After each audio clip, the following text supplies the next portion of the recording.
Believe it or not, Chris Pratt was not always the hunky movie star he is today.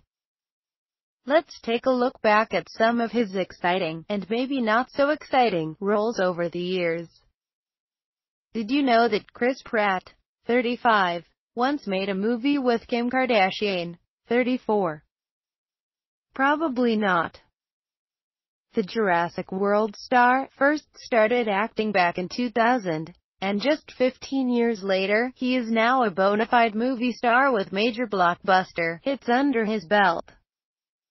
But it wasn't all lead roles and #1 box office hits for Chris. Just wait until you see some of his career highlights. Cursed Part 3 changes Chris' life. When Chris scored his first ever movie role, he was working as a waiter and living in his van, with a friend, in Hawaii.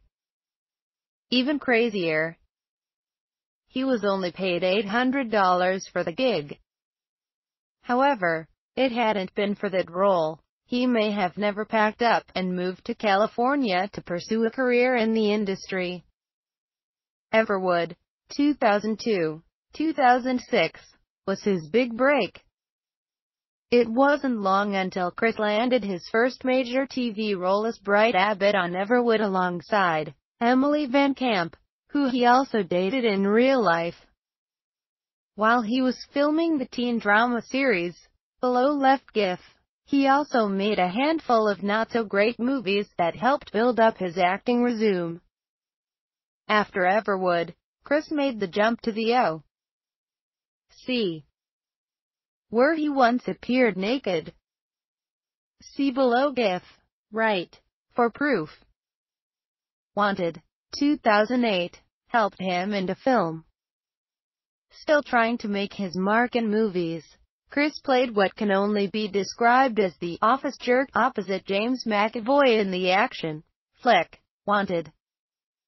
Thankfully, this led him to roles in Bride Wars, 2009, alongside Dan Hathaway and Kate Hudson, as well as Jennifer's Body, 2009, where he portrayed a creep trying to hook up with Megan Fox before she becomes a flesh-eating demon.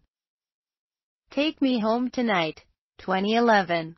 Chris falls in love. Now, this is where his personal life and acting career collide into one major highlight. Chris met his wife, Anna Faris, on the set of their film, Take Me Home Tonight. They fell in love hard and were married in mid-2009. By the time their movie came out, 2011, they welcomed their first son, Jack. But before this particular highlight, Chris starred in a pretty terrible porn-centric comedy called Deep in the Valley, 2009, where he shared the screen with Kim Kardashian. Yes, really. Parks and Recreation, 2009-2015, turns Chris into Andy. Finally, we're on to the role Chris is best known for playing, the lovable, squishable, totally clueless Andy Dwyer on Parks and Recreation. The role started out as a guest spot that was supposed to end after season 1, but Andy became such a fan favorite that Chris was promoted to the main cast and stuck with the show all the way to its series finale in 2015.